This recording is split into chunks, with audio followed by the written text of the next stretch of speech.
The U.S. Constitution provides for a number of individual rights, most of them listed in the Bill of Rights. The First Amendment, for example, provides for freedom of speech, freedom of the press, and the Fourth through Eighth Amendments include a number of fair trial guarantees, such as the right to an attorney and protection against double jeopardy. The central issue of these rights is what they mean in practice, whether government will take the steps necessary to make sure that people, in fact, can enjoy their rights. Take the case of Clarence Gideon. He was on trial in Florida in 1961 for allegedly breaking into a pool hall and stealing a pocket full of change. Gideon had no money, and when he came up for trial, he asked the judge to provide him a lawyer. The judge refused. Gideon, an 8th grade dropout, was forced to defend himself. He lost his case. The Florida judge sentenced him to 5 years in prison, the maximum allowable for the crime of which he was accused.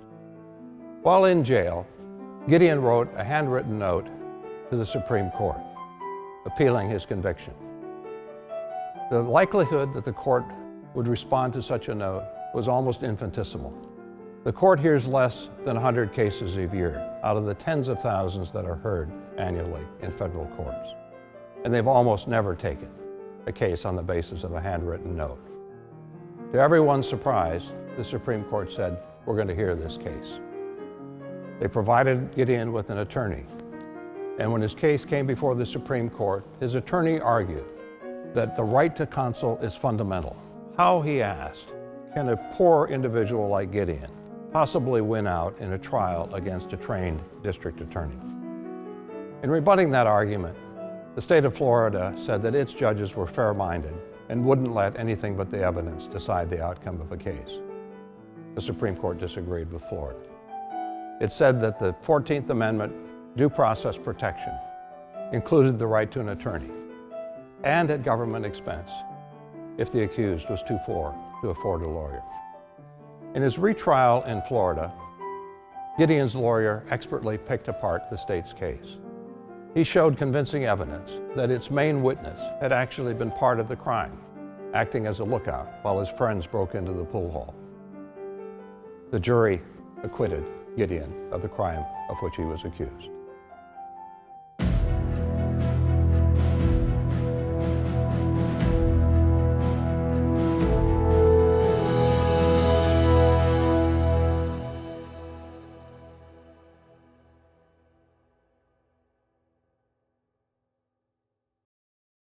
In the Gideon case, the U.S. Supreme Court, which is a federal court, overturned the ruling of a state court. There was a time in American history where that type of decision was prohibited. That's because the Bill of Rights initially applied only to the national government. The First Amendment, for instance, says, "Congress shall make no law abridging freedom of speech, the press, and so on." It doesn't say Congress and the state legislatures shall make no law. Thus, whereas Congress was bound by the Bill of Rights, state governments were not. Today, nearly all the rights in the Bill of Rights are protected from action not only by the federal government, but also by the state governments and the local governments, which are agents of the state. The key to this change was the 14th Amendment, which was ratified after the Civil War. It reads in part, "No state shall deprive any person of life, liberty, or property without due process of law." Notice that the 14th Amendment refers to life, liberty, or property. It doesn't say that no state shall deprive any person of freedom of speech or any other specific right listed in the Bill of Rights. And it was not until 1925, nearly 6 decades after the 14th Amendment was ratified, that the Supreme Court began to say what was meant by life, liberty, or property.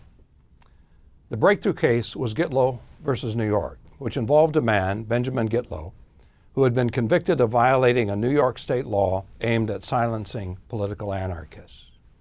In its ruling, the Supreme Court held that state governments are not completely free to decide for themselves what their residents may legally say. The 14th Amendment's Due Process Clause, said the court, protects free speech from action by the states.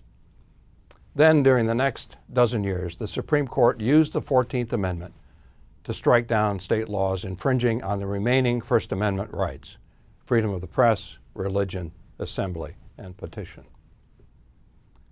At this point, the court stopped, choosing not to protect the other rights in the Bill of Rights from state action.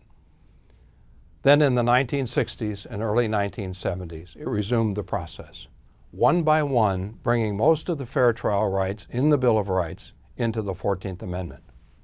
The Gideon case, the right to an attorney, was one of those landmark rulings. Other rulings address such rights as the right to remain silent. This process, whereby rights contained in the Bill of Rights are extended to the state governments by the 14th Amendment, is called selective incorporation. It is selective because only particular rights in the Bill of Rights are given protection. And it's called incorporation because the process involves incorporating or bringing into the 14th Amendment rights that are contained in the Bill of Rights, thus protecting them from state action. In the Gideon case, for example, the Sixth Amendment right to an attorney, which protects citizens from action by the federal government, was incorporated into the 14th Amendment, thereby extending the right to an attorney to cases involving state and local governments.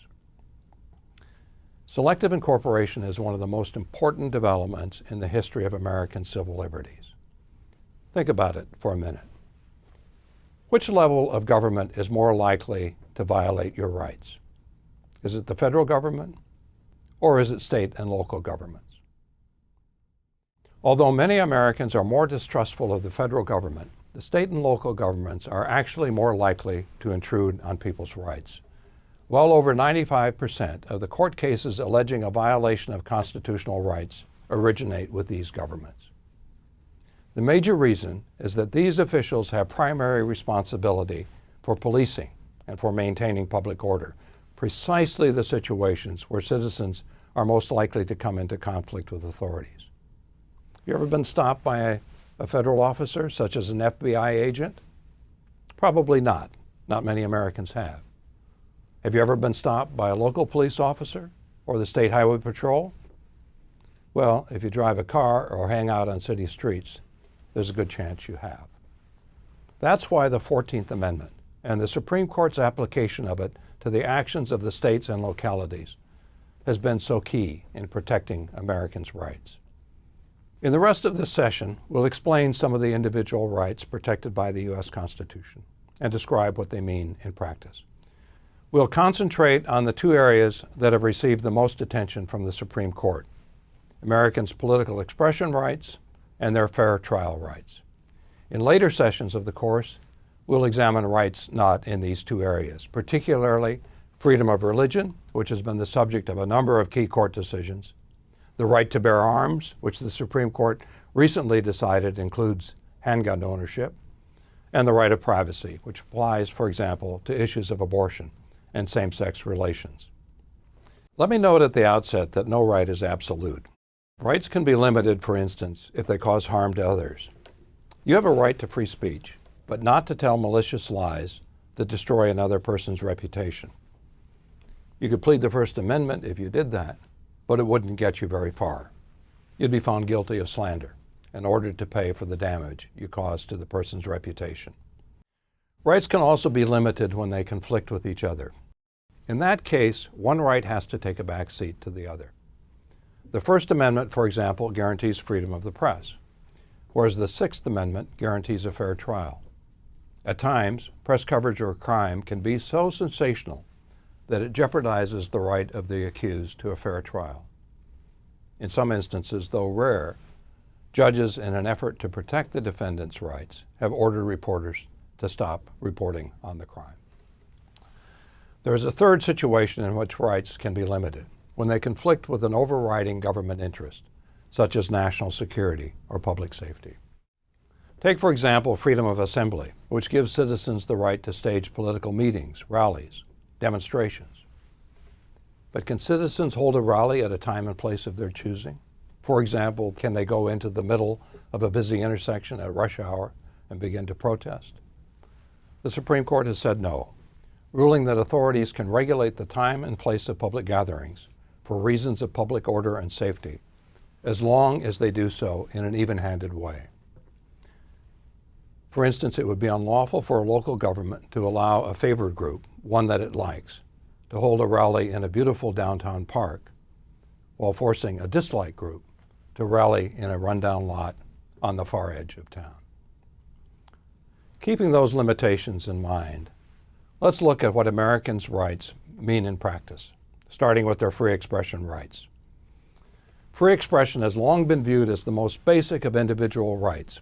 Unless citizens can express themselves freely, they cannot easily hold officials accountable, and it will not be long before they're stripped of their other rights as well. Authoritarian governments understand this. One of their first actions upon seizing power is to silence their opponents. Americans have never experienced that type of situation, but they have had their rights to free expression curtailed, typically during time of a war.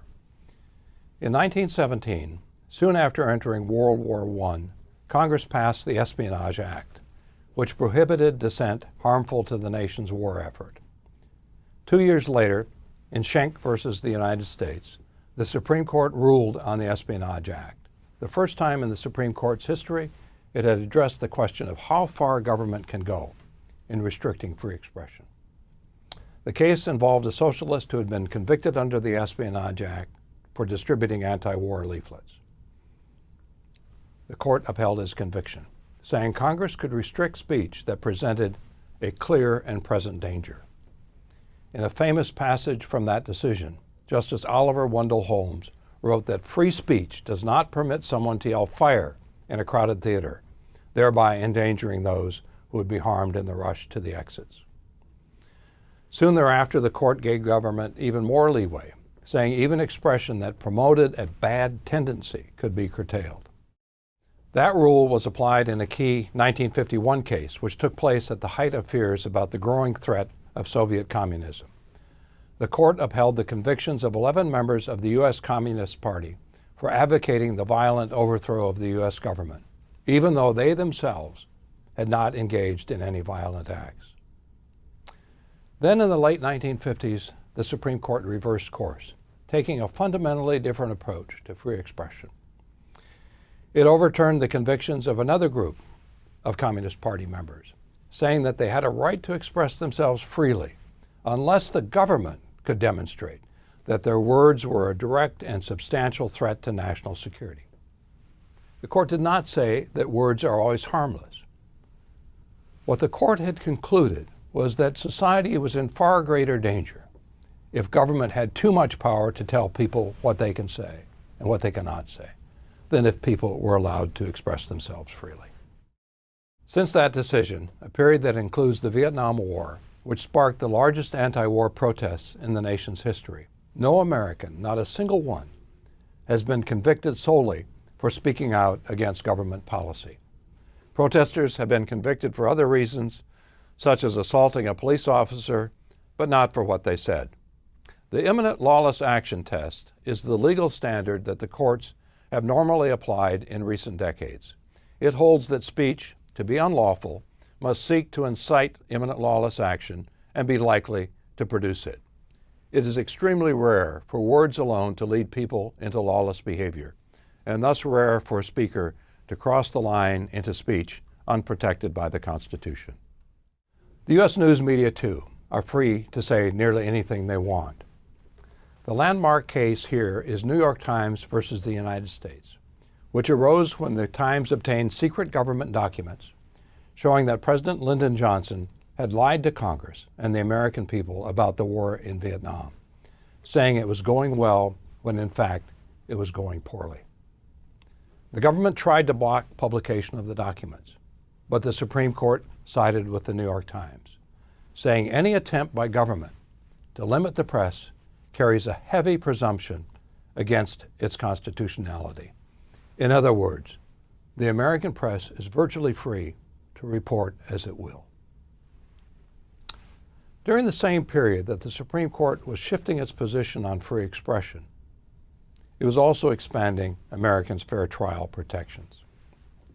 In addition to the Gideon decision, which held that government must provide an attorney to poor defendants, the court put limits on warrantless police searches.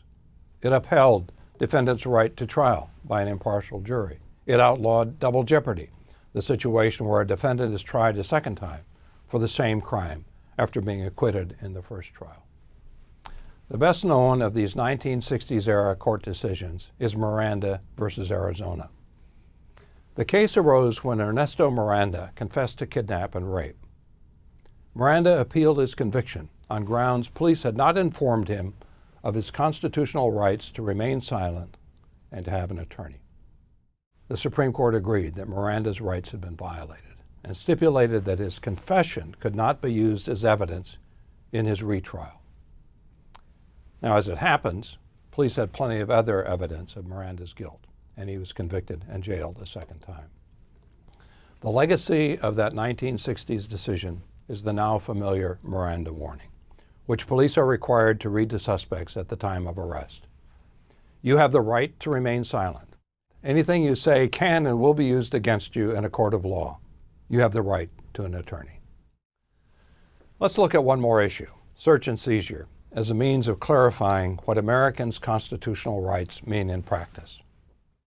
The Fourth Amendment says, the right of the people to be secure in their persons, homes, papers, and effects against unreasonable searches and seizures shall not be violated.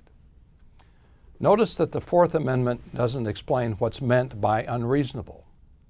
So what's the difference between an unreasonable search and seizure, which would violate the Constitution, and a reasonable one, which would not? Let me give you an example of each type. Assume that police catch a suspect in the act of robbing a bank and then check the suspect's pockets for a weapon. That would constitute a reasonable search. In fact, police would be derelict in their duty if they failed to see whether the suspect was armed. Now compare that situation with police behavior in a 1962 case that became the Supreme Court's landmark ruling on what constitutes an unreasonable search. Police had come to Dolly Mapp's house without a warrant, believing that a suspect was hiding inside. When she objected, they handcuffed her. They didn't find the suspect, but they rummaged through her personal belongings anyway. In a box tucked away in the basement, they found pornographic material.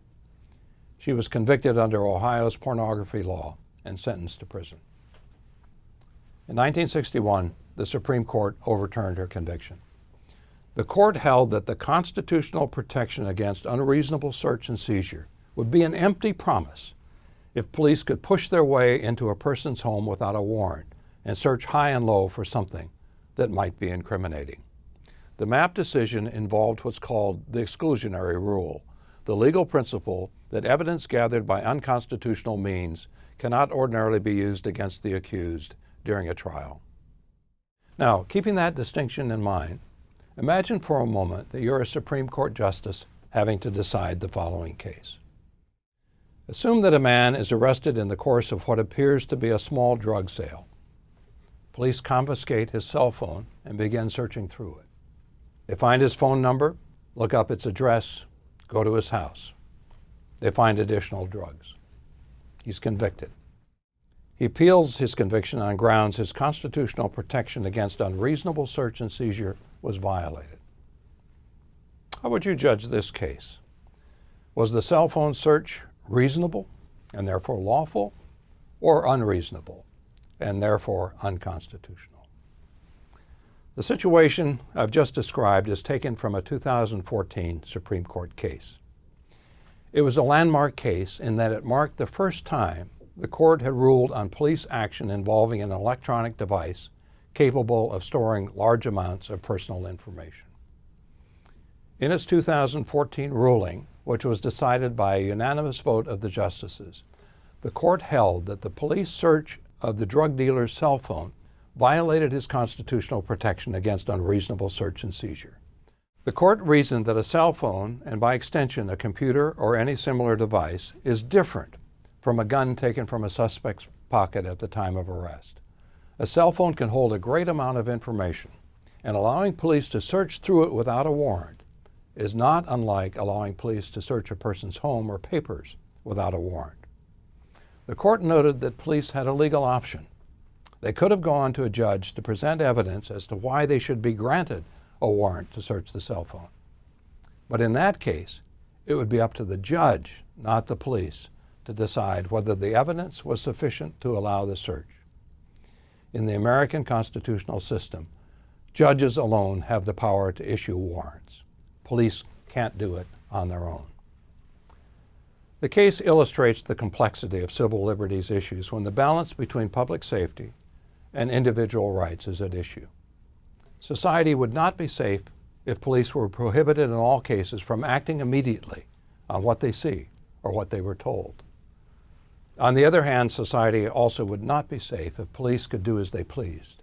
You wouldn't be safe in your home or your car or on the streets if police could stop and search you at will. That's the mark of a police state rather than a free society.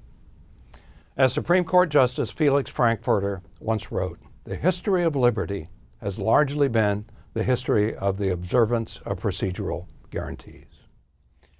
Of course, legal protections are no guarantee that those charged with upholding the law will always do so, or will apply it equally. Studies have found that Black Americans accused of the same crime as white Americans are more likely to be convicted, and when convicted, to receive longer sentences. Black Americans are also more likely to be victims of police violence. Unarmed black men are 30% more likely than unarmed white men to be killed by police. One such killing, that of George Floyd at the hands of Minneapolis police in 2020, sparked nationwide protests that lasted days on end. America's promise of equal justice is an unfulfilled promise, a topic that will be examined in our next session, which focuses on equal rights. Okay, let's wrap up this session by summarizing what we've said. We indicated that free expression rights have been gradually expanded. They have now reached the point where Americans are largely free to voice any political opinion they would like, however critical of government it may be.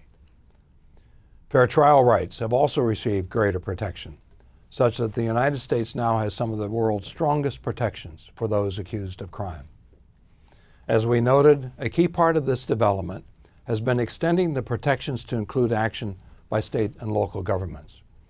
This was achieved by the Supreme Court through the process of selective incorporation, bringing the guarantees in the Bill of Rights one by one into the 14th Amendment so that they're protected from state and local authorities.